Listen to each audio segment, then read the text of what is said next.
ថ្ងៃនេះគឺជារឿងរ៉ាវដែលខ្ញុំទទួលបានពីប្អូនប្រុសសេឡានៅឯខេត្តកំពតរឿងរ៉ាវទាំងអស់ហ្នឹងបានកើតឡើងនៅលើកោះមួយបើខ្ញុំប្រាប់ឈ្មោះកោះនោះទៅបងប្អូនប្រកាសជាស្គាល់គ្រប់គ្នាតែម្ដងហើយសាច់រឿងនេះគឺជារឿងរបស់ប្អូនសេឡាដែលបានជួបកាលពី2ឆ្នាំមុនពីព្រោះថារាល់ដងប្អូនសេឡានិងមិត្តភ័ក្តិរបស់គាត់ប៉ុន្មានអ្នកទៀតហ្នឹងគឺធ្លាប់ណាត់គ្នាទៅលេងកោះមួយហ្នឹងច្រើនដងមែនទែនប៉ុន្តែដោយសារតែការណាត់ម្ដងជា2ដងរហូតជិតដល់ថ្ងៃទៅមែនទែនហ្នឹងអ្នកខ្លះក៏ទំនេរអ្នកខ្លះក៏រវល់បាត់ដូចជាដឹងស្រាប់អញ្ចឹងបងប្អូននៅពេលដែលយើងដាក់កម្រងទៅកន្លែងណាមួយតែងតែមិនដែលបានទៅទេបើថាចង់ទៅកន្លែងណាមួយលុះត្រូវតែទៅយកតែម្ដងអាហ្នឹងខេងលោមានសង្ឃឹមខ្លះចុងក្រោយសល់តែ2-3នាក់អញ្ចឹងទៅធ្វើឲ្យដំណើរកំសាន្តរបស់ពួកគាត់ជាញយដងមិនដែលបានសម្រេចនោះទេរហូតដល់ជិតឆ្លងឆ្នាំថ្មីទៅប្អូនសេឡាបានបបួលមិត្តភ័ក្តិរបស់គាត់ម្ដងទៀតហ្នឹងថាយើងនឹងទៅដើរលេងជាមួយគ្នានៅថ្ងៃទី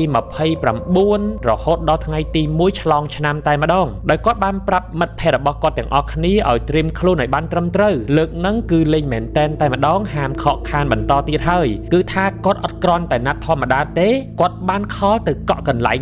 គេងរួចជាស្រេចនៅពីមុខមិត្តភ័ក្តិរបស់គាត់ទាំងអស់គ្នាតែម្ដងដើម្បីកំណត់ថានឹងគឺជាការសម្រេចចិត្តយ៉ាងច្បាស់លាស់ទាំងអស់គ្នាហាមបដិសេធហាមមានកម្រងទៅណាទៅណីដោយអត់មានក្រងទុកមិត្តភ័ក្តិទាំងអស់គ្នាដែលត្រូវទៅជុំគ្នានឹងមានចំនួនរហូតដល់ទៅ10នាក់បាទសប្បាយខ្លាំងមែនទែនហើយនៅថ្ងៃដែលត្រូវទៅនឹងពួកគាត់បានណាត់គ្នាប្រហែលជាម៉ោង12ពាក់កណ្ដាលថ្ងៃត្រង់ឲ្យបានជុំគ្នាប្អូនសេឡាត្រូវចាំមិត្តភ័ក្តិរបស់គាត់នឹងតាំងពីថ្ងៃត្រង់រហូតដល់ទៅម៉ោងជាង1រាប់ចុះរាប់ឡើងបានប្រហែលតែ7នាក់រួមជាមួយនឹងប្អូនប្រុសម្នាក់ទៀតហ្នឹងគឺ8នាក់តែប៉ុណ្ណោះ2នាក់ទៀតគឺលេះ100ចម្ពុកតែម្ដងជាប់រវល់នេះជាប់រវល់នោះអញ្ចឹងទៅធ្វើឲ្យលើកហ្នឹងគឺនៅតែទៅមិនគ្រប់គ្នាដដែលប៉ុន្តែយ៉ាងណាមិញប្អូនសេឡានិងមិត្តភ័ក្តិទាំង7នាក់ក៏ត្រូវតែទៅព្រោះថា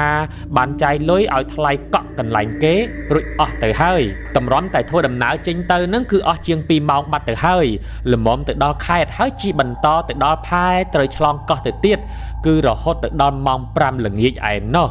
រួមទាំងជិះកាណូតឆ្លងប្រហែល7 1ម៉ោងទៀតល្មមទៅដល់កោះគឺមេឃចាប់ផ្ដើមងងឹតបណ្ដើ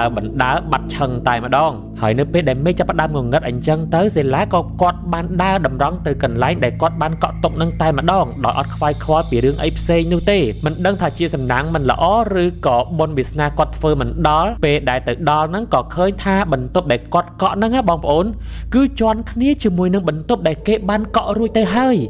ឥឡូវនេះគឺគេបានចូលស្នាក់នៅមុនគាត់បាត់ទៅទៀតហើយបុគ្គលិកដែលមកទទួលភ្ញៀវថ្មីហ្នឹងណាគឺជាបុគ្គលិកថ្មីដូចគ្នាគាត់ទៅតែចូលថ្ងៃដំបូងទេនឹងឯងជាហេតុផលដែលគាត់ទទួលភ្ញៀវដតីឲ្យចូលទៅក្នុងបន្ទប់ដែលគេបានកក់រួចរាល់ជាស្រេចគាត់នឹងមកទទួលភ្ញៀវថ្មីហ្នឹងដោយមិនបានដឹងឡើយថាបន្ទប់ហ្នឹងគឺកក់ជន់គ្នាហើយខាងបុគ្គលិកក៏បាននិយាយថាអញ្ចឹងឲ្យខ្ញុំសុំទោសផងបងខ្ញុំជាបុគ្គលិកថ្មីទេបងកុំប្តឹងផ្ដាល់ខ្ញុំអីបើមិនអញ្ចឹងទេខ្ញុំមុខជាត្រូវបានមេបញ្ឈប់ចាក់ជាពុំខានខ្ញុំនឹងសងប្រាក់ដែលបងបានកក់ទាំងប៉ុន្មានហ្នឹងឲ្យទៅវិញទាំងអស់តែម្ដងហើយខ្ញុំសុំទោសផងហើយគាត់បានបន្ថែមទៀតថាប៉ុន្តែនៅលើកោះហ្នឹងក្រៅពីកន្លែងរបស់ខ្ញុំអត់ខ្វះកន្លែងគេងទេបងអាចសាក់ជិះម៉ូតូដើរមើលមួយស្របក់ទៀតទៅប្រកាសជាឃើញហើយសិលាគឺអត់ដឹងធ្វើម៉េចទេបើគ្នាសុំអង្វរបែបហ្នឹងហើយមានតែព្រមតាមនឹងអញ្ចឹងទៅសិលាក៏បានប្រឹក្សាជាមួយមិត្តភ័ក្តិដទៃទៀតដែលមកជាមួយគ្នាហ្នឹងថាអញ្ចឹងយើងមានតែជួលម៉ូតូមកជិះដើម្បីទៅរកកន្លែងស្នាក់នៅផ្សេងទៀតប៉ុន្តែអ្វីគ្រប់យ៉ាងគឺមិនងាយស្រួលដោយអ្វីដែលយើងគិតនោះទេស្រាប់តែកន្លែងគេងដែលគាត់បានដើររកគឺពេញទាំងអស់តែម្ដងសិលាគ្មានជំរឿននោះទេយ៉ាងណាក៏ត្រូវតែជិះរកបន្តទៀតរកតតែបានថាបើយប់ហ្នឹងរកមិនបានទេពួកគាត់ប្រកាសជាមិនមានកន្លែងគេងហើយណាមួយទៀតចាប់ផ្ដើមងងឹតបណ្ដើផងម៉ោងក៏ជាង8យប់ទៅហើយចុងក្រោយគាត់ក៏រកបានកន្លែងស្នាក់នៅមួយនៅជាប់នឹងមាត់ឆ្នេរសមុទ្រទោះបីជាឃ្លិចឆ្ងាយពីអ្នកដទៃបន្តិចមែនប៉ុន្តែក៏ល្អដែរប្រសើរជាងគេងនៅកណ្ដាលផ្លូវម្យ៉ាងគឺជាកន្លែងស្នាក់នៅជាប់នឹងឆ្នេរសមុទ្រទៅទៀតអាចរាប់បានថាស្អាតជាងកន្លែងទី1ផងក៏ថាបានដែរលក្ខណៈរបស់កន្លែងនោះគឺជាប្រភេទបឹងកាឡូរបៀបដូចជាផ្ទះវិឡាភ្លោះញែកគ្នាដោយមានជញ្ជាំងថ្មកណ្ដាលមួយអញ្ចឹងហើយមានបន្ទប់គេង2គឺនៅជាន់លើនិងជាន់ខាងក្រោមដែលបន្ទប់ទាំងអស់នោះសុទ្ធសឹងតែបែរមុខទៅឆ្នេរសមុទ្រតែម្ដងបើកទ្វារចូលទៅភ្លាមគឺនៅក្នុងបន្ទប់ធំស្រឡះតែម្ដងមានគ្រែធំមួយនៅចំកណ្ដាលហើយមានតុគ្រឿងសម្អាងមានសម្ភារៈដូចកន្លែងគេងទូទៅធម្មតាអញ្ចឹងមានគ្រែធំមួយនឹងខ្នាត king bed មើលទៅដូចជាអាចគេងបាន5ទៅ6នាក់សល់គ្នាប៉ុន្មានអ្នកទៀតអាចគេងនៅលើសាឡុងឬក៏ឥតបានដល់ពេលរៀបចំអីវ៉ាន់ហើយពួកគេក៏បាននាំគ្នាចេញទៅលេងឯឆ្នេរសមុទ្រតែពួកគេក៏មិនភ្លេចរៀបចំបន្ទប់ឲ្យស្អាតបាតនិងចាក់សោមុននឹងចេញទៅដែរនៅពេលនោះពួកគេក៏បាននាំគ្នាលេងទឹកសមុទ្រយ៉ាងសប្បាយអត់បានគិតពីអ្វីទាំងអស់តែម្ដងសុកស្រាប់តែមានមិត្តភក្តិម្នាក់នៅក្នុងក្រុមឈ្មោះថាស៊ីណាតបានក្រឡេកឃើញថាវាំងននធំនៅក្នុងបន្ទប់បើកបិទងាកទៅម្ដងឃើញបើកងាកទៅម្ដងទៀតឃើញបិទប្រៀបដូចជាមាននរណាគេម្នាក់នៅក្នុងបន្ទប់នោះអញ្ចឹងស៊ីណាតក៏បានងាកទៅសួរមិត្តភក្តិដទៃទៀតបន្ថែមថាពួកឯងមានឃើញដូចគ្នាអត់ថានៅក្នុងបន្ទប់យើងអាចមាននរណាគេម្នាក់នៅក្នុងនោះតើពួកយើងចេញមកពីបន្ទប់នោះអស់ហើយឬនៅមិត្តភក្តិម្នាក់ក៏បានឆ្លើយតបថាអាណាតហើយឈួតទេអីហើយមិនរាប់គ្នាយើង8នាក់គ្រប់តែម្ដងដល់ពេលនោះស៊ីណាតក៏បានរាប់មិត្តភក្តិម្ដងម្នាក់ទាំងអស់ហើយក៏និយាយថាគ្រប់មែនតា8នាក់ពេលហ្នឹងស៊ីណាតក៏ឆ្ងល់ក្នុងចិត្តថាចុះនរណាគេនៅបិទបើកវាំងនននៅក្នុងបន្ទប់របស់យើងមិត្តភក្តិទាំងអស់គ្នាក៏បានងាកទៅមើលបន្ទប់នោះមែនហើយពួកគេពិតជាឃើញថាវាំងននបិទបើកពិតប្រាកដមែនដូចជាមាននរណាគេម្នាក់កំពុងតែទាញបិទបើករហូតអញ្ចឹងដល់ពេលប្អូនសេឡាឃើញបែបនេះហើយក៏មានអារម្មណ៍ថាព្រឺសម្បល់ភ្លាមតែម្ដងតែមានមិត្តភក្តិម្នាក់នៅក្នុងក្រុមនិយាយថាពួកឯងកុំបាច់គិតអីច្រើនពេកអាចនឹងយើងបើកកង្ហាលចោលនៅក្នុងនឹងកថាបានដែររីឯមិត្តភក្តិដទៃទៀតក៏នាំគ្នាគិតតាមនឹងតែម្ដងហើយក៏ឆ្លើយតបថានឹងហើយប្រហែលជាពួកយើងអាចនឹងបើកកង្ហាលទុកចោលនឹងឯងពេលហ្នឹងអ្នកទាំងអស់គ្នាក៏នាំគ្នាលេងទឹកសមុទ្របន្តទៀតអត់បានគិតអ្វីច្រើននោះដែរក្រោយមកពួកគេក៏បាននាំគ្នាទៅបន្ទប់វិញបើកទ្វារបន្ទប់មកភ្លាមខ្វាក៏ឃើញថាពួកគេបានបើកកង្ហាចោលពិតមែនប្អូនសេឡាឃើញបែបនេះក៏ធូរទ្រូងលេងភ័យខ្លាចដូចមុនហើយក្រុមមិត្តភក្តិទាំងអស់ក៏បន្តកន្ទុយគ្នាចូលងូតទឹកព្រោះថាមានកម្រងចង់ទៅផឹកស៊ីបន្តនៅផាប់របស់បឹងកាឡូខាងក្រោមតែម្ដងម៉ោងប្រហែលជា9យប់ក៏ទៅអង្គុយជុំគ្នាតែដូចជាមានអារម្មណ៍ប្លែកព្រោះបរិយាកាសស្ងាត់ចម្លែកហេតុអ្វីអត់មានអ្នកផ្សេងសោះអញ្ចឹងឃើញតែគ្នាយើងពួកម៉ាក់ម្នាក់ទៀតក៏បាននិយាយថាបន្ទប់យើងនៅចុងគេបំផុតហើយបឹងកាឡូនេះគឺនៅដាច់ស្រយាលពីគេដែរមានមនុស្សឯណាមកផឹកស៊ីជាមួយយើងអត់មនុស្សអញ្ចឹងល្អហើយយើងនាំគ្នាសប្បាយតែគ្នាយើងបែប VIP វើយអង្គុយលេងផឹកស៊ីបានមួយស្របក់ស៊ីណាតនឹងក៏ឈឺនោមហើយក៏ងើបទៅនោមនៅក្បែរចន្ទាឡើងទៅជាន់លើរបស់បឹងកាឡូនឹងឯងនោមសុកស៊ីណាតស្រាប់តែដួលទៅលើដីតែម្ដងសេឡាក៏បានឃើញហើយក៏សួរថាអាណាតហែងកើតអីហើយមើលទៅសកម្មភាពរបស់ស៊ីណាតដូចជាអត់ស្រួលនៅក្នុងខ្លួនសោះស៊ីណាតក៏ងាកមកឆ្លើយវិញបែបចម្លែកដោយសំឡេងគឺប្លែកខ្លាំងមែនតែម្ដងអូគ្នាមានអារម្មណ៍ថាអត់ស្រួលខ្លួនទេសុំឡើងទៅគេងមុនហើយណា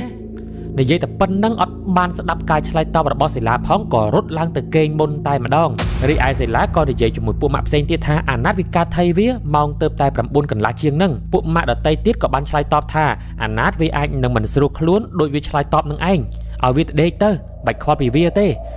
រហូតដល់ម៉ោង11យប់ប្អូនសេឡានិងមិត្តដតីទៀតក៏នាំគ្នាឡើងទៅដេកប្អូនសេឡាដេកនៅលើឥដ្ឋក្បែរបន្ទប់ទឹកមួយស្របក់ក្រោយមកក៏ឮសូរសំឡេងមនុស្សហត់ដង្ហក់នៅក្បែរត្រចៀករបស់ខ្លួននៅពេលហ្នឹងគាត់ក៏ងើបឡើងទៅដើរមើលថាតើមាននរណាគេហត់នឿយឬក៏កំពុងតែដកដង្ហើមបែបហ្នឹងឬក៏អត់ប៉ុន្តែនៅពេលដែលងើបទៅមើលហ្នឹងគឺឃើញស៊ីណាតដេកលក់ស្ដុកស្ដឹងធម្មតាអត់មានអាការៈនឿយហត់បញ្ចេញសំឡេងអ្វីទាំងអស់តែសំឡេងខប់ហត់ដែលគាត់ស្ដាប់ឮហ្នឹងនៅតែឮដដែលសេឡាក៏សម្លឹងមើលទៅជុំវិញបន្ទប់ថាមានមិត្តភក្តិផ្សេងទៀតហ្នឹងមានបញ្ហាអីឬអត់មើលទៅគឺមិត្តភក្តិទាំងអស់ដេកលក់ជាធម្មតាអត់មាននរណាគេមានបញ្ហាអ្វីកើតឡើងនោះទេអញ្ចឹងសេឡាក៏គិតថាខ្លួនឯងប្រហែលជាស្រវឹងខ្លាំងហើយបានជាឮសំឡេងបែបនេះក៏មិនបានចាប់អារម្មណ៍អីបន្តទៀតដែរប្តីខ្លួនដេកសន្លប់យកតែម្ដងលុះពេលព្រឹកឡើងម៉ោង8ងើបឡើងភ្លាមស្រាប់តែបាត់ស៊ីណាតតែម្ដងអញ្ចឹងសេឡាក៏បានដាស់មិត្តភក្តិគ្រប់គ្នាទាំងអស់ហើយសួរមើលថាតើស៊ីណាតបាត់ទៅណាមិត្តភក្តិគ្រប់គ្នាអត់ដឹងទេថាស៊ីណាតទៅណាដល់ពេលមើលវ៉ាលីរបស់ស៊ីណាតក៏បាត់ដូចគ្នាអញ្ចឹងបងអូនសេឡាក៏បានប្រញាប់លើកទូរស័ព្ទទៅរកស៊ីណាតភ្លាមស៊ីណាតក៏បានលើកទូរស័ព្ទសេឡានិយាយថាស៊ីណាតហែងទៅណាស៊ីណាតក៏ឆ្លើយតបវិញថា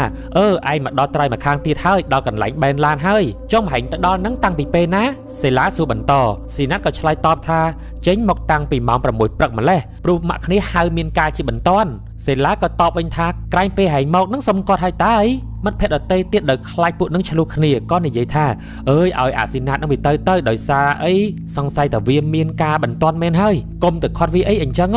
សេឡាក៏បណ្ដោយតាមនឹងទៅ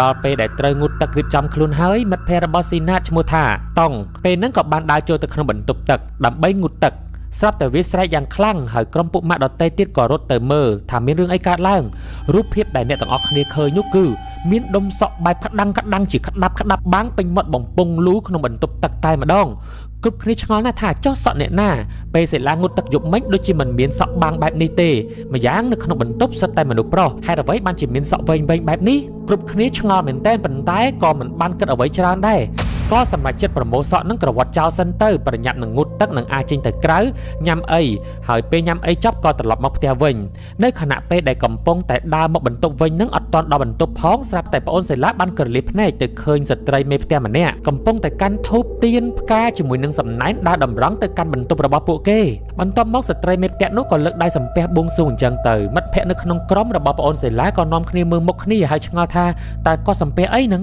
ក្រុមមិត្តភ័ក្តិទាំងអស់ក៏ដើរបន្តទៅដល់បន្ទប់គេងស្រាប់តែមកដល់ប៉ឹបអ៊ំស្រីម្នាក់ហ្នឹងក៏ងាកមុខហើយធ្វើបែបភ្ញាក់ផ្អើលហើយក៏និយាយថាសុំទោសផងប្អូនកន្លែងនេះគឺជាកន្លែងហាមឃាត់អត់អនុញ្ញាតឲ្យនរណាចូលមកទេដល់ពេលអញ្ចឹងទៅពួកនឹងក៏នាំគ្នាធ្វើមុខបែបឆ្ងល់ហើយក៏សួរទៅវិញថាម៉េចបានជាខ្ញុំចូលមកនឹងអត់បានព្រោះអីខ្ញុំត្រូវសម្រាកនៅក្នុងបន្ទប់នឹងអីដល់ពេលអញ្ចឹងទៅអ៊ំស្រីនឹងក៏ធ្វើមុខបែបភ្ញាក់ផ្អើលព្រឺតម្ដងទៀតសារជាថ្មីហើយក៏និយាយថាអូឲ្យអ៊ំសុំទោសអ៊ំអត់ដឹងថាពួកយើងសម្រាប់នៅទីនេះអញ្ចឹងអ៊ំប្រញាប់ទៅវិញហើយបាទគាត់ក៏ប្រញាប់ដើរទៅយ៉ាងលឿនតែម្ដងបាត់សូនឆឹងដល់ពេលអញ្ចឹងទៅមិត្តភ័ក្តិរបស់គាត់ទាំងអស់គ្នាក៏នាំគ្នាឆ្ងល់មកតង់ទៀតដែរមានអារម្មណ៍ថាព្រឺសម្បុរបន្តិចហើយនឹងឆ្ងល់បន្តិចហើយពួកគេក៏ប្រញាប់នាំគ្នាចូលទៅក្នុងបន្ទប់ចូលទៅក្នុងបន្ទប់សម្រាប់បានមួយផ្លែក៏បានប្រាប់ថានាំគ្នាមួយទឹករៀបចំខ្លួនទៅចាំម៉ោង6ល្ងាចចាំយើងណាត់គ្នាទៅកន្លែងហាងផឹកស៊ីមួយកន្លែងរៀងឆ្ងាយបន្តិចពីបឹងកាឡូនេះទាំងអស់គ្នាអង្គុយញ៉ាំបាយផឹកស៊ីលេងសប្បាយជាមួយគ្នារហូតដល់ម៉ោង12យប់អ្នកខ្លះក៏សុំទៅសម្រាកមុនអ្នកខ្លះទៀតក៏បន្តអង្គុយញ៉ាំអញ្ចឹងទៅរហូតដល់ម៉ោង1យប់សិលាក៏បានប្រាប់ថាប៉ុណ្ណឹងបានហើយល្មមទៅផ្ទះហើយយើងតោះនាំគ្នាត្រឡប់ទៅបន្ទប់គេងវិញគាត់ក៏ជិះម៉ូតូត្រឡប់ពីហាងផឹកស៊ីទៅកន្លែងគេងវិញតែនៅចង្វាក់ដែលគាត់កំពុងតែបើកម៉ូតូនឹងគាត់មានអារម្មណ៍ថាដូចជាមាននរណាគេម្នាក់ជិះពីក្រោយហើយអោបចង្កេះគាត់តែពេលហ្នឹងគឺគាត់ជិះម៉ូតូមកវិញតែឯងទេអត់មាននរណាគេមកជាមួយគាត់ទេពេលហ្នឹងគ្រាន់តែនឹកឃើញបែបហ្នឹងគាត់ព្រឺសម្បុរពេញខ្លួនតែម្ដងសឹងតែបើកបរម៉ូតូលេងកើតតែយ៉ាងណាក៏ដោយសេឡាខំប្រឹងតាំងសតិខំជិះឲ្យមកដល់បន្ទប់គេងវិញតតែបានដល់ពេលមកដល់កន្លែងគេងហ្នឹងបើបន្ទប់ប៉ឹបក៏ឃើញមិត្តភ័ក្តិទាំងអស់គេងលក់អស់រលីងនៅសល់តែអាតុងមួយប៉ុណ្ណោះដែលអត់ទាន់គេងដល់ពេលអញ្ចឹងសេឡាក៏បបួលតុងហ្នឹងមកអង្គុយផឹកស៊ីមួយកំប៉ុងពីរកំប៉ុងបន្ថែមទៀតដើម្បីនិយាយពីរឿងនេះរឿងនោះដែលបានជួបមកអញ្ចឹងទៅពន្យាពេលរហូតដល់ម៉ោង2យប់ជាងពេលហ្នឹងដល់ម៉ោងដែលត្រូវចូលគេងហើយសេឡាក៏ចូលទៅគេងដែរអញ្ចឹងទៅស្រាប់តែរៀបចំបិទភ្នែករលាវក៏ក្រឡេកភ្នែកទៅឃើញមនុស្សនៅឯវេរ៉ង់ដាខាងមុខគឺនៅកន្លែងវេរ៉ង់ដាហ្នឹងអត់មានវាំងននបាំងទេអ្នកទាំងអស់គ្នាគាត់ឃើញមានរូបរាងរបស់មនុស្សប្រុសម្នាក់កាន់តែសង្កេតមើលក៏ឃើញថាគាត់កំពុងតែឡើងមកនៅមុខបន្ទប់នឹងតែម្ដងដើររហូតដល់លើមកឈរមុខទ្វារកញ្ចក់តែម្ដងហើយតាមដែលសង្កេតមើលទៅបរិមម្នាក់នឹងគឺមានស្បែកពណ៌សកម្ពស់ប្រហែលជា1ម៉ែត្រ7ជាងអីនឹងឯងពាក់អាវយឺតពណ៌សស្លៀកខោខ្លីពណ៌ខ្មៅដូចជាក្មេងនៅស្ទៀវទេអាយុប្រហែលជា19-20ឆ្នាំនឹងឯងសេឡាក៏ងាកមើលទៅរាងកាយបរិមម្នាក់នឹង 4-5 នាទីដែររហូតដល់ម្នាក់នឹងដើរចេញពីមាត់វេរ៉ង់ដានឹងទៅបាត់ទៅប្អូនសេឡាក៏ឆ្ងល់ដែរថាអាមួយហ្នឹងវាមកឈរមុខបន្ទប់អញធ្វើអ្វីប៉ុន្តែពេលហ្នឹងគាត់ក៏មិនបានចាប់អារម្មណ៍បន្តទៀតដែរដោយសារតែស្រវឹងហើយរៀងឈឺក្បាលផងក៏ព្យាយាមបិទភ្នែកដេកលក់បាត់ទៅគឺដេករហូតដល់ព្រឹកប្រហែលជាម៉ោង5ទៀបភ្លឺលេងស្រាប់តែប្អូនឡើងងើបពីគេងភ្ញាក់ឲ្យព្រឺតតែម្ដងដោយសារតែគាត់បានឮសូរសំឡេងដូចជាគេដុតដង្ហើមខ្លាំងនៅក្បែរត្រចៀករបស់គាត់ហើយពេលដែលគាត់បើកភ្នែកងាកទៅនឹងគឺធ្វើឲ្យគាត់សឹងតែសន្លប់ទៅវិញតែម្ដងគឺគាត់បានឃើញបរិមម្នាក់ដែលឈរនៅមុខកញ្ចក់កាលពីយប់មិញនឹងឯងមកអោនសម្លឹងមុខគាត់ហើយដកដង្ហើមខ្លាំងនៅក្បែរគាត់ដល់ពេលឃើញបរិមម្នាក់នឹងនៅចិត្តបែបហ្នឹងបានដឹងថាស្បែករបស់មនុស្សប្រុសហ្នឹងគឺសស្លេកតែម្ដងហើយខោអាវរបស់គេគឺទៅទឹកជោកដូចជាមនុស្សដែលត្រាំនៅក្នុងទឹករយៈពេលយូរអញ្ចឹងឯងសេឡាក៏ព្យាយាមទប់កម្លាំងខ្លួនឯងងើបឡើងហើយក៏ប្រញាប់រត់ចេញទៅក្រៅបន្ទប់យ៉ាងលឿនដោយគាត់រត់មកអង្គុយនៅកន្លែងកាំចិណ្ដាលនឹងឯងដោយសារតែនៅពេលនោះប្រហែលជាម៉ោង5ទៀបភ្លឺកន្លែងនឹងឯងគឺជាកន្លែងដែលមានភ្លើងភ្លឺជាងគេបំផុតហើយគាត់ឆ្ងល់ណាស់ថាគាត់រត់ប៉ុណ្ណឹងហើយហេតុម៉េចបានជាមិត្តភក្តិដទៃទៀតអត់ឮសំឡេងអីសោះអញ្ចឹងហ ហើយគាត់ក៏គិតក្នុងចិត្តបន្ថែមទៀតដែរថាតើអ្វីដែលគាត់ជួបនឹងគឺជាស្អីឲ្យពិតប្រាកដរហូតដល់ប្រហែលជាម៉ោង 6 ជាងព្រឹកក៏មានមិត្តភក្តិដទៃទៀតដើរចេញមកបន្តកន្ទុយគ្នាម្ដងម្នាក់ចេញមកក្រៅសេឡាក៏សួរថាចំមិនចេញមកក្រៅអញ្ចឹងពួកនឹងក៏ឆ្លើយមកវិញបែបញាប់ប្រប្រក់ថាអញដេកអត់បានសោះដល់ពេលឮបែបហ្នឹងហើយសេឡាក៏មិនសួរអីទៀតដែរព្រោះប្រហែលជាដឹងចម្លើយនៅក្នុងចិត្តហើយរហូតដល់មិត្តភក្តិមួយក្រុម7នាក់គឺចេញមកគ្រប់គ្នាតែម្ដងតែនៅពេលហ្នឹងគឺអត់ទាន់មាននរណាគេម្នាក់ហ៊ាននិយាយថាខ្លួនឯងបានជួបអ្វីនោះទេរហូតដល់ម៉ោង 8 ព្រឹកគ្រប់គ្នាក៏ប្រញាប់ចូលទៅក្នុងបន្ទប់វិញរៀបចំអីវ៉ាន់ហើយ check out ចេញពី resort តែម្ដងគឺរបៀបប្រញាប់ប្រញាល់តែម្ដងអ្នកទាំងអស់គ្នាឡើងទូកត្រឡប់ទៅត្រើយម្ខាងវិញក្រោយតែទៅដល់ត្រើយម្ខាងភ្លាមសេឡាក៏ប្រញាប់ខលទៅកាន់ប្អូនស៊ីណាតភ្លាមតែម្ដងប៉ុន្តែស៊ីណាតអត់បានលើកទូរស័ព្ទទេពួកគេគិតថាស៊ីណាតប្រហែលជារវល់ជាប់ធុរៈផ្ទាល់ខ្លួនហើយលេងស្រាប់អីកន្លងមក3ថ្ងៃក៏នៅតែមិនអាចតាក់ទងស៊ីណាតបានសេឡាក៏ប្រមូលមិត្តភក្តិទាំងអស់គ្នានឹងទៅលេងផ្ទះស៊ីណាតម្ដងទៅដល់មកផ្ទះឃើញថាផ្ទះរបស់ស៊ីណាតបិទទ្វារចាក់សោស្ងាត់ជ្រាបតែម្ដងក៏សម្រេចខលទៅម្ដងទៀតស្រាប់តែលើកនឹងទូរស័ព្ទរបស់ស៊ីណាតបានបិទបាត់ទៅហើយទាំងសេឡានិងមិត្តភក្តិដទៃទៀតក៏មិនដឹងធ្វើយ៉ាងម៉េចដែរក៏ត្រឡប់ទៅផ្ទះវិញទៅសេឡាមកដល់ផ្ទះមិនទាន់បានកន្លះម៉ោងផងស្រាប់តែឃើញឡានរបស់ឪពុកម្ដាយស៊ីណាតមកដល់ផ្ទះគាត់តែម្ដងលេងស្រាប់តែមកដល់មកផ្ទះពឹបឡានរបស់ឪពុកស៊ីណាតជិះកញ្ចក់ទម្លាក់ចុះមកពឹបជេ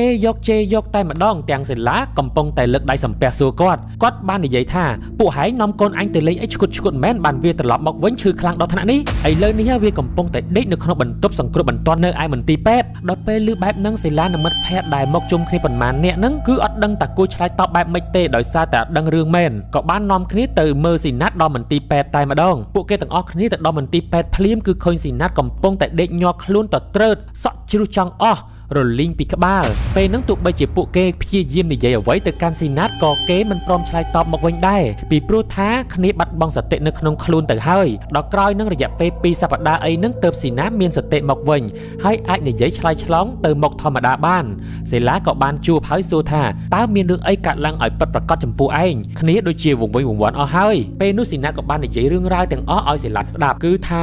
ពេលដែលពួកយើងផឹកស៊ីជុំគ្នាហ្នឹងណាស៊ីណាតបានដើរទៅនោមនៅក្បែរកម្មចិន្តានឹងឯងស្រាប់តែពេលហ្នឹងគឺស៊ីណាតបានឃើញជើងរបស់មនុស្សប្រុសម្នាក់យល់ទៅយល់មកស្រាប់តែគេងើយមើលទៅលើក៏ឃើញមនុស្សប្រុសហ្នឹងទម្លាក់ខ្លួនពីលើដំបូងមកដឹកតែម្ដងគ្រាន់តែឃើញប៉ុណ្ណឹងភ្លាមស៊ីណាតក៏ដួលទៅលើដីផ្ងាក្រោយញ័រដៃញ័រជើងធ្វើអ្វីក៏លេងត្រូវតែម្ដងលេងស្រាប់តែដួលបិទភ្នែកប្រហែលជា 2-3 នាទីហ្នឹងបើភ្នែកមកវិញស្រាប់តែឃើញបុរសម្នាក់ហ្នឹងនៅលើដំបូលទៀតហើយស៊ីណាតក៏ក្រឡេកទៅរកមិត្តភក្តិដើម្បីឲ្យជួយស្រាប់តែពេលក្រឡេកទៅហ្នឹងឃើញរាងកាយបុរសម្នាក់ហ្នឹងនៅអង្គុយជាមួយនឹងក្រុមពួកម៉ាក់ទាំងអស់គ្នាតែម្ដង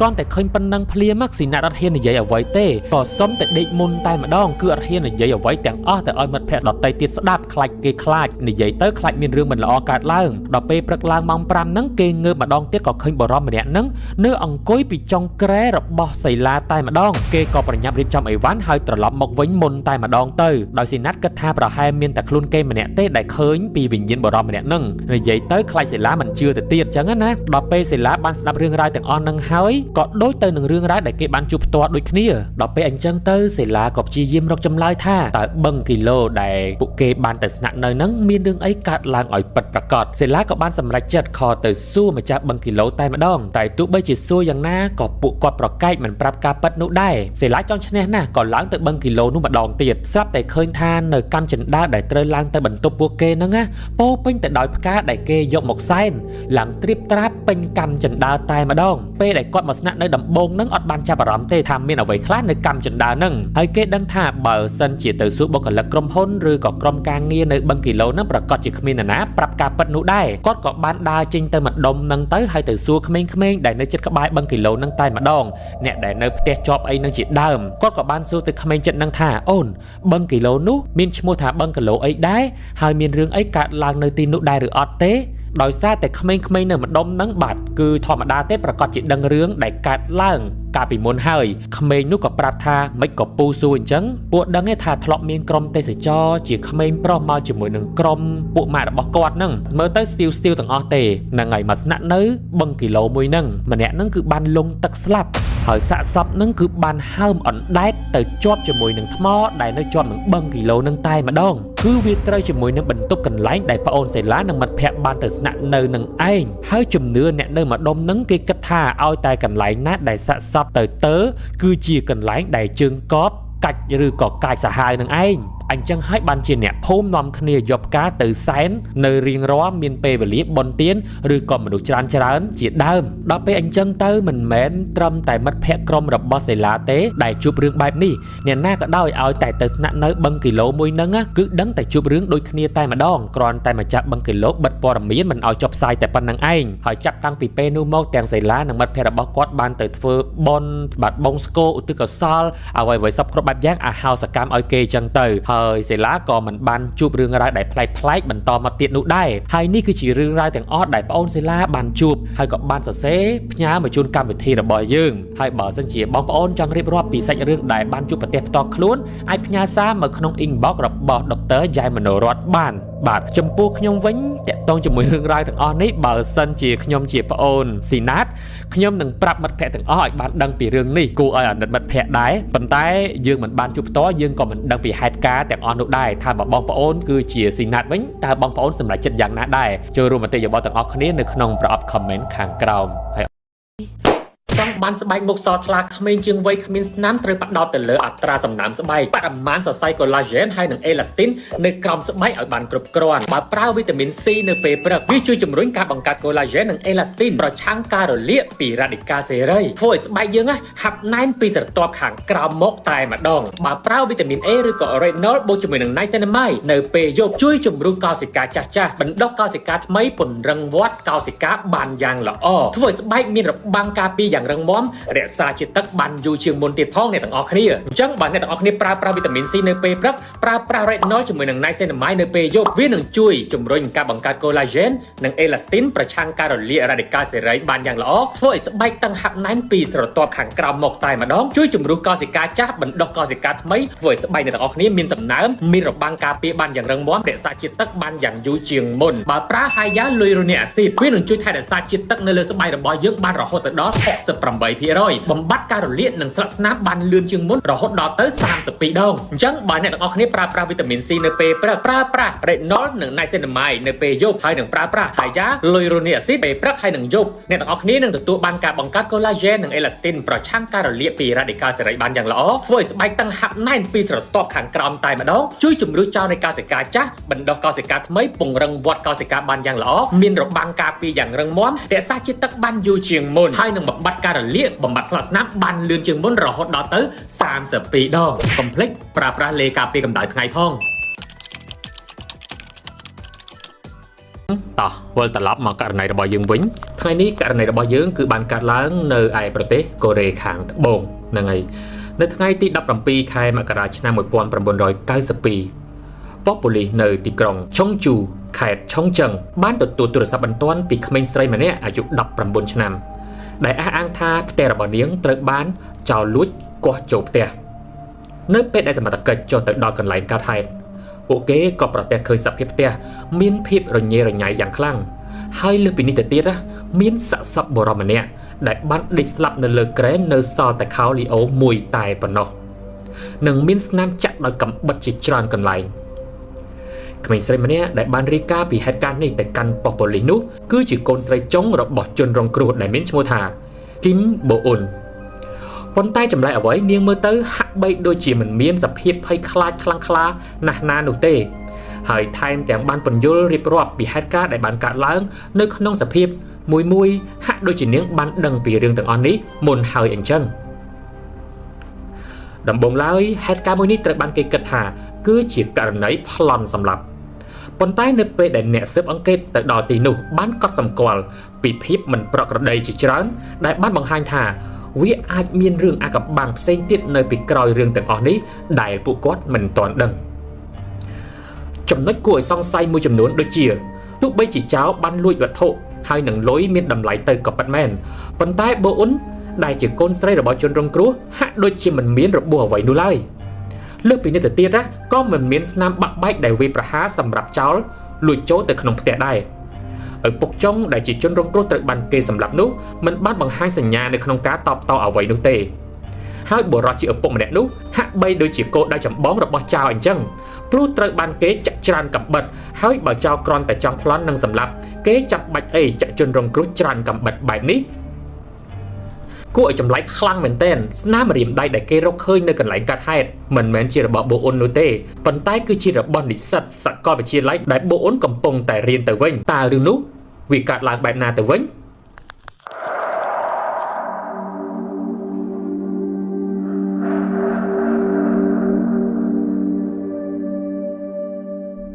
គីមបូអ៊ុនគឺជាក្មេងស្រីម្នាក់ដែលបានបាត់បង់ឪពុកបង្កើតរបស់នាងតាំងពីតូចមកម្ល៉េះ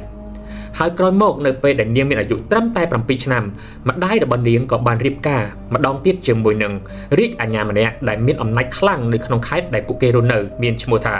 គីមយុងអូនៅពេលនោះហើយដែលជីវិតរបស់បូអ៊ុនចាប់ផ្ដើមធ្លាក់ចុះនរកព្រោះបុរសដែលជាឪពុកចុងរបស់នាងម្នាក់នេះបានចាប់ផ្ដើមរំលោភបំពានកូនស្រីចុងរបស់ខ្លួនតាំងពីបូអ៊ុនមានអាយុ9ឆ្នាំមកម្ល៉េះ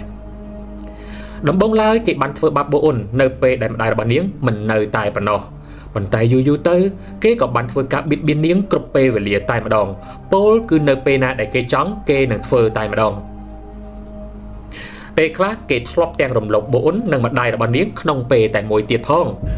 អាក្រក់ខ្លាំងមែនតែម្ដងបងប្អូនយើងគួរឆ្ងល់ដែរហេតុអ្វីបានជាម្ដាយបូអ៊ុនព្រមឲ្យរឿងរ៉ាវទាំងអស់ហ្នឹងកើតទៅលើកូនស្រីរបស់ខ្លួនអញ្ចឹងណាព្រោះអីយ៉ាងណាក៏ដោយគាត់ក៏ជាម្ដាយទឹកចិត្តម្ដាយគឺមិនអាចអនុញ្ញាតឲ្យសត្វដេរឆានណាមកធ្វើអីលឺលួចទៅដល់កូនស្រីរបស់ខ្លួននោះទេទោះបីជាម្ដាយរបស់នាងឈឺចាប់និងចង់តបតខ្លាំងយ៉ាងណាក៏ពួកគេមិនអាចធ្វើអ្វីបាននោះដែរព្រោះថាបុរសម្នាក់នោះតែងតែគំរាមសម្លាប់ពួកគេទាំងពីរជានិច្ចមិនថាម្ដាយកូនទាំងពីរនេះចង់ប្តឹងប៉ូលីសក៏ដោយក៏ពួកគេមិនអាចធ្វើអ្វីបុរសដ៏មានអំណាចម្នាក់នេះបានដែរព្រោះនៅប្រទេសកូរ៉េខាងត្បូងនៅក្នុងចំណោម90នោះរាជអាជ្ញាប្រចាំទីក្រុងបែបនេះគឺមានអំណាចខ្លាំងណាស់គូបញ្ជាក់ថារាជអាជ្ញាគីមយុងអូក៏ធ្លាប់បានរំលោភមនុស្សស្រីជាច្រើនអ្នកផ្សេងទៀតមកហើយដែរតែទោះបីជាយ៉ាងណាក៏ដោយច្បាប់មិនអាចធ្វើអ្វីគេបាននោះទេបាទហ្នឹងហើយគឺជាហេតុផលដែលទាំងម្ដាយបូអ៊ុនហើយនិងបូអ៊ុនគឺអត់ហ៊ានធ្វើអីគេតែម្ដងដោយសារតែគេមានអំណាចខ្លាំងក្លាពេកហើយមើលទៅប្រហែលជាដឹងរឿងរ៉ាវទាំងអស់ហ្នឹងថាអាប៉ែហ្នឹងគឺធ្លាប់ធ្វើបាបគេអស់ច្រើនគ្នាហើយប៉ុន្តែអត់មាននរណាគេប៉ះពាល់គាត់បានអញ្ចឹងណាបងប្អូនគួរអាណិតខ្លាំងមែនទែនហើយនៅក្នុងអំឡុងពេលនោះដែរកូនប្រុសដើមទាំងពីររបស់គីមយុនអូជាមួយនឹងប្រពន្ធមុនរបស់ខ្លួនក៏ធ្លាប់បានរំលោភបំពានបូអ៊ុនផងដែរក៏ប៉ុន្តែត្រូវបានគីមយុងអូជេរនឹងវិដំយ៉ាងខ្លាំងដោយប្រកាន់ថាម្ដាយកូនទាំងពីរនេះគឺជាកម្មសិទ្ធិរបស់អញហើយគ្មានសិទ្ធិប៉ះពាល់នោះឡើយ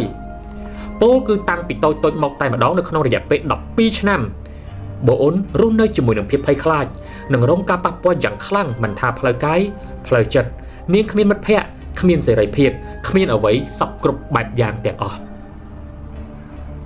រហូតដល់ពេលដែលនាងចូលរៀននៅមហាវិទ្យាល័យបូអ៊ុនក៏ជួបជាមួយនឹងមិត្តប្រុសរបស់នាងឈ្មោះថាជីនខ្វាន់ទើបជីវិតរបស់នាងចាប់ផ្ដើមមានពន្លឺបន្តិចបន្តួចមកវិញក្រោយពីបានដឹងរឿងដ៏សោកសៅដែលបូអ៊ុនបានជួបប្រទះបែបនេះហើយជីនខ្វាន់ក៏សម្រេចចិត្តធ្វើជាមិនដឹងមិនឮរឿងអ្វីទាំងអស់ហើយក៏ធ្វើជាទៅជួបគីមយុងអូដែលជាឪពុកចុងរបស់បូអ៊ុនហើយនឹងបានប្រាប់ថាពួកគេកំពុងតែតាក់ទងគ្នាហើយដោយរំពឹងថាអពយុងអូនឹងអាចនឹងខ្លាចបែកការហើយមិនហ៊ានបដិសេធចំពោះទំនាក់ទំនងរបស់ពួកគេនោះទេតែផ្ទុយទៅវិញគីមយុងអូបានគំរាមជីខ្វាន់ឆៅតែម្ដងថាបើគេមិនឈប់តាក់ទងជាមួយនឹងបូអ៊ុនទៀតទេគាត់នឹងសម្លាប់ពួកគេទាំងពីរនាក់ចោលតែម្ដងអូដោយចង់ជួយដោះលែងសង្សាររបស់ខ្លួនពីនរកមួយនេះអស់ជម្រៅហើយគូស្នេហ៍ទាំងពីរនាក់នេះក៏ចាប់ផ្ដើមរៀបចំគម្រោងការដើម្បីសម្លាប់រាជអាជ្ញាគីមយុងអូចោលតែម្ដងដោយសម្ដែងនិងរៀបចំកន្លែងកាត់ហេតុឲ្យដូចជាករណីចោលគាត់ចូលផ្ទះប្លន់អញ្ចឹងមួយថ្ងៃមុនថ្ងៃកាត់ហេតុជីនខ្វាន់បានធ្វើដំណើរជាង100គីឡូម៉ែត្រដើម្បីកុំឲ្យគេសង្ស័យនៅក្នុងការទិញសម្ភារៈដូចជាកាំបិតស្កុតនិងស្រោមដៃសម្រាប់ប្រើប្រាស់នៅក្នុងសកម្មភាពមួយនេះនៅក្នុងផ្សារឆាងដុងនាទីក្រុងសេអ៊ូលហើយក៏ត្រឡប់មកទីក្រុងឈុងជូវិញនៅថ្ងៃទី17ខែមករាឆ្នាំ1992ម៉ោងប្រហែល 1:30 នាទីទៀបភ្លឺដែលជាថ្ងៃកាត់ហេតុនោះគីមយុងអូបានត្រឡប់មកផ្ទះវិញដោយភាពស្រវឹងយ៉ាងជោគជាំហើយគេក៏ឡើងទៅបន្ទប់ដេកបាត់ទៅបូអ៊ុនក៏បានខលទូរស័ព្ទទៅប្រាប់ជីខ្វាន់ឲ្យបានដឹងថានោះគឺជាឱកាសល្អហើយពេលនោះមកដល់បូអ៊ុនក៏បាត់ទ្វារខាងមុខឲ្យគេចូលហើយជីខ្វាន់ក៏បានចូលទៅក្នុងបន្ទប់គីមយុងអូដោយកាន់កាំបិតមួយនៅក្នុងដៃដើរសន្សឹមទៅកាន់គ្រែរបស់យុងអូហើយក៏បានឡើងសង្កត់ទៅលើខ្លួនគេមិនឲ្យគាត់រើរួចហើយក៏បានយកកាំបិតចាក់ចំដាំទ្រូងចំបេះដូងរបស់គេហើយនឹងបន្តចាក់ជាច្រើនកាំបិតទៀតដើម្បីឲ្យប្រកាសថាគីមយុងអូពិតជាស្លាប់ពិតមែន នៅពេលនោះអារម្មណ៍ជីខ្វាន់អត់បានគិតអ្វីច្រើនទេធ្វើយ៉ាងណាឲ្យតែគីមយុងអូស្លាប់គឺគេអស់ចិត្តហើយចាក់យកតែម្ដងឈាមដាបពេញបន្ទប់បន្ទាប់មកបូអូនហើយនឹងជីខ្វាន់ក៏បានចងជើងទាំងពីររបស់សាកសពជាមួយនឹងស្កុតដែលជីខ្វាន់បានទិញមកដើម្បីឲ្យមើលទៅដូចជាអំពើចោរលួចចូលផ្ទះចោរម្ចាស់ផ្ទះប្លន់ហើយនឹងសម្លាប់អញ្ចឹងលើពីនេះទៅទៀតគេក៏បានស្វែងរកលុយនៅក្នុងផ្ទះនោះនិងព្យាយាមរីរប៉ាត់រប៉ាយរបស់របរដែលនៅកន្លែងកាត់ហេតុឲ្យសមនឹងរឿងរ៉ាវដែលពួកគេបានរៀបចំឡើងក្រៅពីនេះដើម្បីធ្វើឲ្យមើលទៅដូចជាបូអូនត្រូវបានគេប្លន់ប៉ាត់មែនជីខ្វាន់ក៏បានកាត់អាវរបស់បូអូនហើយចងកដៃនិងកជើងរបស់នាងផងដែរនៅពេលដែលជីខ្វាន់បានរត់ចេញពីផ្ទះនោះបាត់បូអូនក៏បានវាទៅរកទូរស័ព្ទដើម្បីរាយការណ៍ទៅកាន់ប៉ុស្តិ៍ប៉ូលីសថាផ្ទះរបស់នាងត្រូវបានគេប្លន់តាមដំណើររឿងដែលពួកគេបានរៀបចំមុននឹងមានសកម្មភាពនេះកើតឡើងតាំងពីក្មេងមកបូអូនមិនត្រូវបានអនុញ្ញាតឲ្យចេញដើរលេងក្រៅផ្ទះនិងមានសេរីភាពដូចក្មេងដទៃនោះទេបងប្អូននាងគឺជាក្មេងស្រីម្នាក់ដែលមិនសូវមាត់កនិងមិនមានមិត្តភាពទំនាក់ទំនងខាងក្រៅនោះទេរហូតដល់នាងអាយុ19ឆ្នាំតែម្ដងនៅពេលដែលនាងរៀនដល់មហាវិទ្យាល័យទើបនាងបានចំណាយពេលនៅសាលាបានរៀងច្រើនបន្តិចអាចរាប់អានមិត្តថ្មីបាននិងមានសេរីភាពបន្តិចបន្តួចនៅអំឡុងពេលនោះបូអូនក៏បានទៅស្គាល់គ្នាជាមួយនឹងជីខ្វាន់ហើយមិនយូរប៉ុន្មានពួកគេក៏ចាប់ផ្ដើមតាក់ទងគ្នាទៅក៏ប៉ុន្តែបើទោះបីជាគូស្នេហ៍នឹងគ្នាក៏ដោយបូអូនដូចជាមិនសូវមានពេលឲ្យជីខ្វាន់នោះទេពួកគេមានតែពេលនៅជាមួយគ្នាបន្តិចបន្តួចតែប៉ុណ្ណោះព្រោះនៅពេលដែលចេញពីរៀនភ្លាមបូអូនតែងតែប្រញាប់ប្រញាល់ទៅផ្ទះវិញផងដែរមិនយូរប៉ុន្មាននៅថ្ងៃមួយជីខ្វាន់បានសម្រេចចិត្តបើកចិត្តសួរបូអូនពីរឿងនោះភ្លាមនោះបូអូនក៏បានស្រែកយំហើយក៏សម្រេចចិត្តលឿនត្រដាងពីការពិតដ៏អាក្រក់ដែលនាងបានជួបនិងទ្រាំរស់នៅជាមួយនឹងឪពុកចុងរបស់ខ្លួនតាំងពីក្មេងមកទៅកាន់ជីខ្វាន់ហើយនោះឯងដែលធ្វើឲ្យជីខ្វាន់ខឹងខ្លាំងមែនទែនបន្ទាប់ពីប៉ូលីសបានទៅដល់ទីតាំងកើតហេតុអ្វីដែលប៉ូលីសបានឃើញគឺសភាពផ្ទះមួយដែលមើលមកពិតជាត្រូវបានគេរុះរើដូចជាមានចោរចូលកប់ផ្ទះមែនរបស់រប៉ាត់រប៉ាយពីពេញផ្ទះតែម្ដងតុកទូត្រូវបានគេបើកចំហនិងប្រមូលយកវត្ថុមានតម្លៃអស់ទៅហើយប៉ុន្តែគេមិនបានឃើញស្លាកស្នាមបង្អួចបាក់បែកឬក៏សញ្ញាដែលចោរបានកោះចូលផ្ទះអ្វីនោះឡើយនៅពេលដែលប៉ូលីសឡើងទៅដល់បន្ទប់ខាងលើពួកគេបានប្រទះឃើញសាកសពរបស់រាជអាជ្ញាគីមយុងអូដេកហូរឈាមស្លាប់នៅលើគ្រែយ៉ាងពិបាកមើលមែនទែន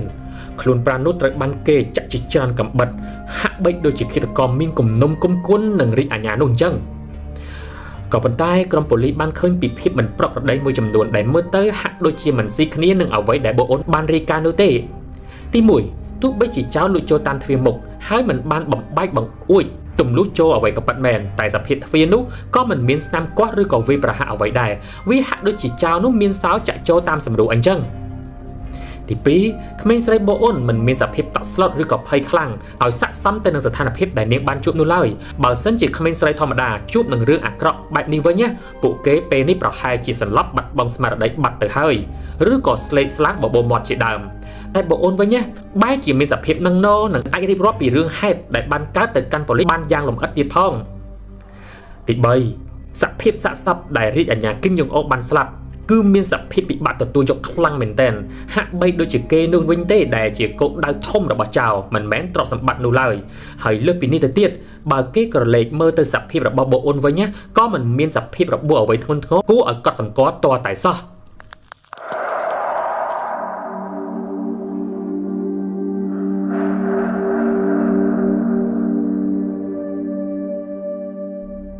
ក៏ប៉ុន្តែហេតុផលទាំងអស់នេះមិនអាចយកធ្វើជាផុសតាងអ្វីបាននោះទេរហូតដល់ពួកគេបានឃើញស្នាមក្រយៅមួយដែលនៅកន្លែងកាត់ហេតុដែលត្រូវគ្នានឹងបុរសម្នាក់អាយុ21ឆ្នាំនោះគឺឈ្មោះគីមជីនខ្វាន់ដែលជានិស្សិតនៅសាកលវិទ្យាល័យដែលបូអូនកំពុងតែរៀនទៅវិញហើយនៅពេលនោះហើយដែលគេតាមចាប់ខ្លួនជីខ្វាន់បានហើយបូអូនក៏បានចូលខ្លួនទៅសារភាពថាអត់ទេអំពើឃាតកម្មទាំងអស់នោះគឺជាគម្រោងការរបស់ពួកគេតែប៉ុណ្ណោះគឺពួកគេរៀបចំឡើងដើម្បីសម្លាប់រាជអាជ្ញាគីមយុងអូដែលជាឪពុកចុងដេរឆានរបស់ខ្លួននឹងឯងបាទបងប្អូនអើយរឿងកើតឡើងបែបហ្នឹងយើងពិបាកក្នុងការទទួលយកដែរហើយក៏ឲ្យបន្ទោសមិនពេលខ្លះគាត់អាចនឹងទ្រាំមកថាយតាំងពីក្មេងៗមកអញ្ចឹងហ៎បងប្អូនគឺឪពុកចុងរំលោភបូអូននឹងតាំងពីអាយុ9ឆ្នាំបងប្អូនសាកគិតមើលរហូតអាយុ19ឆ្នាំទើបគាត់ចាប់ផ្ដើមមានសិទ្ធិសេរីភាពក្នុងការចរចានិយាយមួយមិត្តភក្តិដទៃអញ្ចឹងណាវាគួរឲ្យអាណិតខ្លាំងមែនតើហើយពេលខ្លះមានរំលោភទាំងម្ដាយទាំងកូនហ្នឹងក្នុងពេលតែមួយទៀតវ៉ាវ បន្ទាប់ពីរឿងហេតុគ្រប់យ៉ាងត្រូវបានលាតត្រដាងទៅដល់មហាជនវាបានតាក់ទាញការចាប់អារម្មណ៍របស់មហាជនទូទាំងប្រទេសតែម្ដងដោយពួកគេមានការខឹងចំពោះរឿងដែលខ្វះការការពារសម្រាប់ជនរងគ្រោះដែលត្រូវបានគេរំលោភបំពានផ្លូវភេទអស់ជាង10ឆ្នាំដោយមិនមាននរណាគេឬក៏សូម្បីតែអ្នកកាន់ច្បាប់អាចជួយពួកគេបានក្រុមពលរដ្ឋនិងមេធាវីដែលចេញមកការពីបូអ៊ុនបានប្រមូលផ្ដុំគ្នាជួយពីក្រោយពួកគេទាំងពីរនាក់ដោយទាមទារឲ្យមានការសម្រាលទោសចំពោះពួកគេនិងរឹតបន្តឹងច្បាប់ពិន័យកាន់តែធ្ងន់ធ្ងរចំពោះករណីជនល្មើសរំលោភបំពានផ្លូវភេទជាពិសេសក្រុមអ្នកដែលមានអំណាចនៅក្នុងដៃផ្ទាល់តែម្ដងនៅក្នុងអំឡុងពេលសវនាការមេធាវីការពីក្តីបានព្យាយាមលើកឡើងថាបូអ៊ុនទទួលរងផលប៉ះពាល់ពីជំងឺ PTSD ដោយសារតែការរំលោភបំពានទាំងផ្លូវកាយនិងផ្លូវចិត្តអស់ជាច្រើនឆ្នាំនៅពេលដែលនាងបានរស់នៅជាមួយនឹងឪពុកចុងរបស់នាងតាំងពីក្មេងមកម្ល៉េះហើយសកម្មភាពរបស់ជីខ្វាន់គ្រាន់តែជាសកម្មភាពការពារបូអ៊ុនតែប៉ុណ្ណោះទោះបីជាយ៉ាងណាតុលាការបានច្រានចោលនៅការលើកឡើងទាំងអស់នោះហើយនៅខែមេសាឆ្នាំ1992គឺជាថ្ងៃដែលកាត់ក្តីលើកដំបូងរបស់ពួកគេហើយក៏បានបញ្ចប់ដោយជីខ្វាន់ត្រូវបានគេកាត់ទោសឲ្យជាប់គុករយៈពេល7ឆ្នាំហើយនឹងបូអ៊ុន5ឆ្នាំតែដោយសារតែមានការតវ៉ាពីមហាជននិងការលើកឡើងថ្មីៗពីខាងក្រុមមេធាវីទោសរបស់ជីខ្វាន់ក៏ត្រូវបានគេកាត់បន្ថយមកត្រឹមតែ5ឆ្នាំចំណែកឯទោសរបស់បូអ៊ុនវិញក៏ធ្លាក់មកត្រឹមតែ3ឆ្នាំរួចបន្ទាប់មកទៀតនាងក៏ត្រូវបាននគរបាលអនុញ្ញាតឲ្យនៅក្រៅឃុំដោយស្ថិតក្រោមការឃ្លាំមើលចំនួន5ឆ្នាំវិញចំណែកឯជីខ្វាន់វិញក៏ត្រូវបានគេកាត់បន្ថយរយៈពេលជាប់ទោសអស់ពាក់កណ្ដាលដែរក្រោយមកទៀតជីខ្វាន់ត្រូវបានគេដោះលែងនៅខែកុម្ភៈឆ្នាំ1995បន្ទាប់ពីជាប់ពន្ធនាគារអស់រយៈពេល2ឆ្នាំនិង6ខែអ្វីដែលគួរឲ្យសោកស្ដាយនោះពួកគេទាំងពីរនាក់មិនបានបន្តស្នេហារបស់ពួកគេនោះឡើយព្រោះពួកគេនៅចងចាំនៅថ្ងៃដែលពួកគេប្រព្រឹត្តរឿងនោះជាមួយគ្នាអញ្ចឹងអារឿងរ៉ាវអារូបភាពទាំងអស់ហ្នឹងវាចេះតែលេចឡើងនៅក្នុងខួរក្បាលរបស់ពួកគេនៅពេលដែលពួកគេឃើញមុខគ្នាទៅវិញទៅមកហេតុនេះឯងបានជាពួកគេក៏សម្រេចចិត្តបែកគ្នាទៅព្យាយាមបំភ្លេចរឿងដែលមិនល្អចោលទាំងអស់និងកសាងជីវិតថ្មីរៀងៗខ្លួនបងប្អូនរឿងរ៉ាវមួយនេះហើយក៏ដូចជាករណីរំលោភបំពានផ្លូវភេទជាច្រើនទៀតដែរនៅប្រទេសកូរ៉េខាងត្បូងបានក្លាយទៅជាចំណាប់ផ្ដើមដែលធ្វើឲ្យប្រទេសកូរ៉េចាប់ផ្ដើមយកចិត្តទុកដាក់ឲ្យកាន់តែដិតដល់នៅក្នុងបញ្ហាមួយនេះគឺពួកគេបានរឹតបន្តឹងច្បាប់និងទណ្ឌកម្មចំពោះជនល្មើសទាំងនោះឲ្យកាន់តែខ្លាំងឲ្យស័ក្តិសមទៅនឹងទង្វើដែលពួកគេបានប្រព្រឹត្ត